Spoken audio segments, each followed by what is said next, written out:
खरं तर आज एकच बैठक झालेली नाही, जवळजवळ 4 बैठका आम्ही आयोजित केलेल्या होत्या. त्याच्यामध्ये पुणे ग्रँड टूर 2027 PMRDA कडून जिल्हा परिषद पुणे यांना विविध सार्वजनिक प्रयोजनासाठी शासकीय जमिनी व अमेनिटीसाठी स्पेसेस हस्तांतरित करण्याबाबत पण बैठक घेतलेली आहे आम्ही. तसेच मुख्यमंत्री बळीराजा शेत पाणंद रस्ते योजना याची पण बैठक आमची झालेली आहे आणि जिल्हा क्रीडा संकुल बारामती पुणे विषयक अशी ही बैठक झाली. आणि आत्ताची जी महत्वाची बैठक झाली ती आषाढी वारी नियोजन बैठक आत्ताच आपण सगळ्यांसमोर घेतलेले. म्हणजे राज्यातील प्रमुख 10 पालख्या आहेत, त्यांचे सर्व पालखी प्रमुख आणि त्यांचे सर्व सहकारी इथे बोलवले होते आणि आपले सर्वच अधिकारी प्रशासकीय अधिकारी लोकांनी बैठक अतिशय चांगल्या प्रकारे पार पाडलेली आहे. पुणे ग्रँड टूरची जी पहिली बैठक झाली त्यामध्ये आपल्याला माहिती आहे की मागच्या वर्षीची पुणे ग्रँड सायकल स्पर्धा ही जगाच्या नकाशावर आणलेली आहे. जवळजवळ 61 कोटी लोकांनी ही ऑनलाईन स्पर्धा पाहिलेली आहे. त्यामुळे पुढे आपलं इंटरनॅशनल पटलावर गेलेलं आहे. अतिशय चांगला प्रतिसाद मागच्या वर्षी त्याला मिळालेला होता. त्यामुळे आत्ताची सुद्धा ग्रँड जी आपल्याला टूर करायची सायकल स्पर्धा ती नक्कीच आपल्याशी स्पर्धा असणार आहे आणि ते अतिशय चांगल्या प्रकारे पार पाडण्यासाठी त्याची तयारी कशी चालली या संदर्भात ही मीटिंग होती. त्यामध्ये सन 2027 मध्ये या टूर आंतरराष्ट्रीय सायकल स्पर्धा आपल्याला माहिती आहे की आयोजित करण्यात येणार आहे. पुण्याने आयोजित केलेल्या 2026 च्या पुणे ग्रँड टूर स्पर्धेचे जगभरातून अतिशय कौतुक झालेलं आहे आणि या स्पर्धेची आपल्याला सगळ्यांनाच माहिती आहे की संकल्पना आणि त्यामधील दूरदृष्टी आणि हा उपक्रम यशस्वी करणारे आदरणीय अजितदादा यांचे हे स्वप्न होतं आणि या क्षणी त्यांचे स्मरण होणं साहजिकच आहे. तसेच या स्पर्धेसाठी भक्कम पाठिंबा दिल्याबद्दल राज्याचे मुख्यमंत्री आदरणीय देवेंद्रजी फडणवीस साहेब यांचे सुद्धा मी मनापासून आभार मानते. त्यांच्याच मार्गदर्शनाखाली आताची ही दुसरी ग्रँड टूर त्याचं आयोजन करण्यात येत आहे आणि ही स्पर्धा पुणे जिल्ह्यामधील 11 तालुक्यांमधून 10,000 किलोमीटरपेक्षा अधिक मार्गावरून जाणार आहे. त्यामुळे नक्कीच त्याचा आवाका पण मोठा असणार आहे. आपल्याला माहिती आहे की ही स्पर्धा त्याच्या मागचा हा उद्देश की पुणे जिल्ह्यातील सर्वच पर्यटन स्थळ इको टुरिझमच्या आधिपत्याखाली यावीत आणि संबंध पुणे जिल्ह्यातल्या प्रत्येक ठिकाणाची ओळख जगाच्या पटलावर व्हावी यासाठी हा प्रयत्न आहे.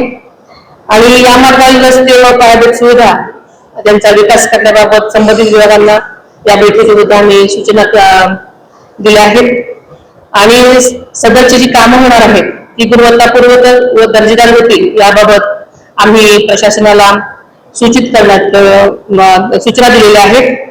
आणि या स्पर्धेसाठी नियुक्त आणि विविध समित्यांचे दर महिन्याला यापुढेही असेच बैठका घेण्याचं आमचं ठरलेलं आहे. या स्पर्धेच्या निमित्ताने पुणे जिल्ह्याचे पर्यटन सांस्कृतिक व ऐतिहासिक वारशाचं जागतिक पातळीवर ब्रँडिंग करण्यात येणार आहे. ही स्पर्धा शासन प्रशासन स्थानिक स्वराज्य संस्था व सायकलिंग फेडरेशन ऑफ इंडिया व विविध स्वयंसेवी संस्थांच्या माध्यमातून ऐतिहासिक बनवण्याचा आमचा सगळ्यांचाच प्रयत्न आहे आणि यासाठी कोणताही निधी कमी शासनातर्फे तो देणार नाही याची आदरणीय मुख्यमंत्री आणि आम्ही सगळेच काळजी घेणार आहोत. तसेच PMRDA मधील शासकीय जमीन हस्तांतरणाच्या ज्या बैठक झाली आहे त्यामध्ये PMRDA चे कार्यक्षेत्र पुणे जिल्ह्यामधील 4 तालुके वगळता संपूर्ण जिल्हाभर आहे. शासनाच्या आदेशानुसार गावामधील शासकीय व गावरान जमिनी PMRDA कडे हस्तांतरित करण्यात आल्या आहेत. जिल्हा परिषदेने काही गावामधील सार्वजनिक स्वरूपाच्या प्रकल्पासाठी घनकचरा व्यवस्थापन सांडपाणी व्यवस्थापन शाळा दवाखाने ज्या की आवश्यक गोष्टी आहेत त्यासाठी क्रीडांगणे घरकुल योजना इत्यादीसाठी शासकीय जमिनीची मागणी केलेली आहे. त्यासाठी PMRDA आयुक्त जिल्हाधिकारी व जिल्हा परिषदेचे सर्वच CO यांनी एकत्रित येऊन समन्वय साधून सार्वजनिक प्रयोजनासाठी आवश्यक जमिनीचा प्रश्न तातडीने सोडवण्यासाठी आम्ही यामध्ये निर्देश दिलेले आहेत. तसेच आता तिसरी विठीव म्हणजे मुख्यमंत्री बळीराजा शेतपानंद रस्ते योजनेमध्ये मुख्यमंत्री बळीराजा शेतपानंद रस्त्याची या योजनेमध्ये शेतकऱ्यांच्या जीवनामध्ये आमूलाग्र बदल घडवणारी ही खरी योजना आहे. पाणंद रस्ते हा शेतकऱ्यांच्या जीवनाचा विषय आहे. त्यामुळे जिल्ह्यात या योजनांची प्रभावीपणे अंमलबजावणी करण्याच्या सूचना आम्ही प्रशासनाला दिलेल्या आहेत. तसेच तालुक्यातील लोकप्रतिनिधींना सुद्धा यामध्ये सक्रिय सहभागी होण्यासाठी आम्ही सूचित केलेले आहे. पाणंद रस्त्याविषयीच्या तक्रारी, वादविवाद स्थानिक पातळीवर लोकप्रतिनिधींच्या समन्वयातून आणि समोपचारातून व कायदेशीररित्या सोडून जास्तीत जास्त पाणंद रस्ते बनवण्यासाठी आम्ही सूचना दिलेल्या आहेत.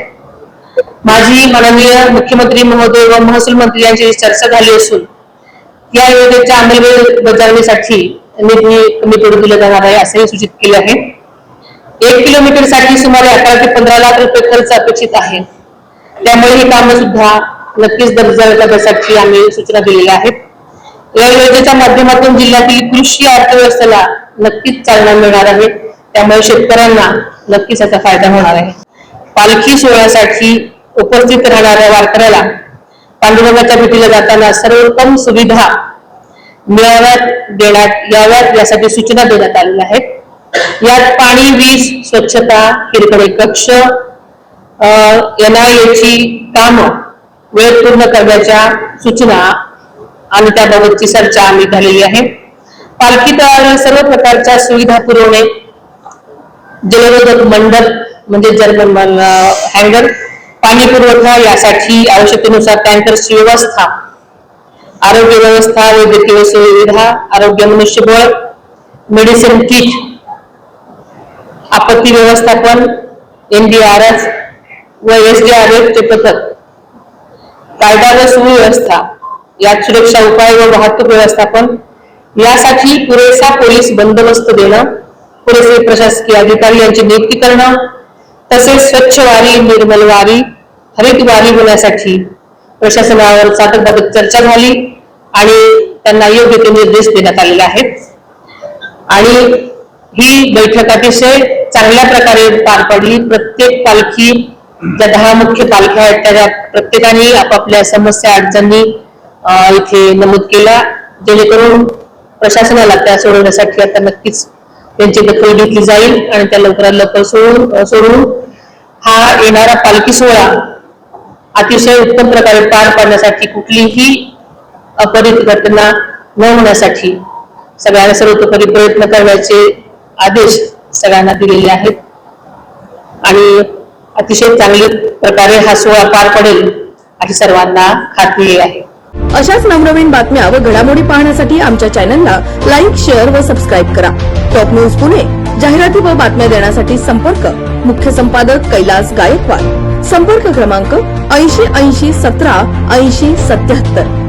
पुणे शहरात न्यूज रिपोर्टर नेमणे आहे. इच्छुकांनी वरील मोबाईल नंबरवर संपर्क साधावा. Top news Pune.